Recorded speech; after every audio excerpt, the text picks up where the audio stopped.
Hello everybody, hope you all are fine. Open your English grammar book at page number 41. আজকে আমরা শিখব this, that, these, those এর ব্যবহার। আজকে আমরা শুধু this আর that শিখব, these আর thoseটা আমরা পরে শিখব। this মানে কি আমরা আগের ক্লাসে শিখেছি, this মানে এটা আর that মানে ওটা।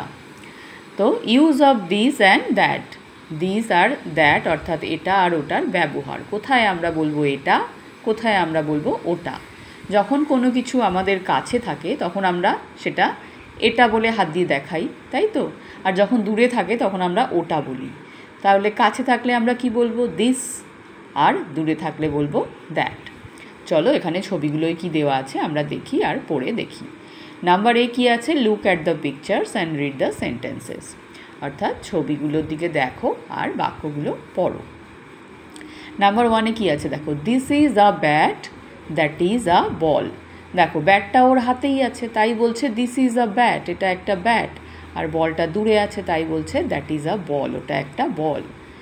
তারপর কি আছে? This is a pen, that is a book. দেখো পেনটা ওর হাতে আছে বলছে দিস ইজ আ পেন, বইটা ওদিকে দূরে টেবিলের ওপর আছে বলছে দ্যাট ইজ আ বুক।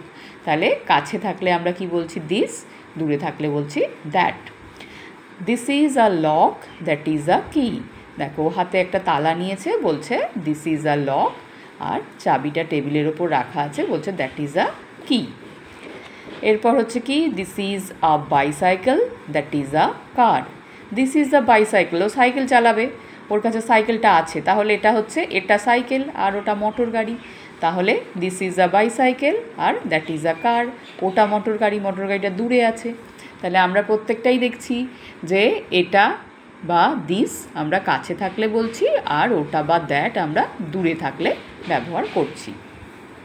কি লেখা আছে দেখো, we use this for a person, place or thing that is near us. যেটা বললাম, আমরা দিস ব্যবহার করি এমন একজন ব্যক্তি, বস্তু বা জায়গার জন্য বা স্থানের জন্য যেটা কি নেয়ার আস, আমাদের কাছে আছে।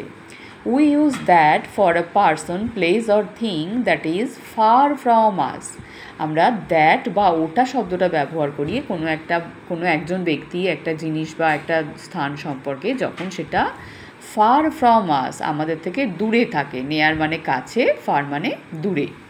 We use this and that for the person, place or thing which is one in number. দেখো প্রথমেই যেটা বললাম যে দিস, দ্যাট, দিস, দোজ, এতগুলো শব্দ আছে। তো দিস মানে এটা, দ্যাট মানে ওটা। এটা আমরা একটা মানুষ, একটা জিনিস, একটা কিছু, একটা জায়গা, তার জন্য দিস আর দ্যাট ব্যবহার করব, এটা আর ওটা। আর যদি একের বেশি হয় তখন আমরা দিস আর দোজ ব্যবহার করব, যেটা আমরা পরের দিন শিখব। এরপর চলো আমরা একটু প্র্যাকটিস করি, তাহলে আমরা বুঝতে পারবো যে আমরা সঠিকভাবে ব্যাপারটা বুঝতে পেরেছি কিনা। নাম্বার বি কি আছে? Fill in the blanks with this or that.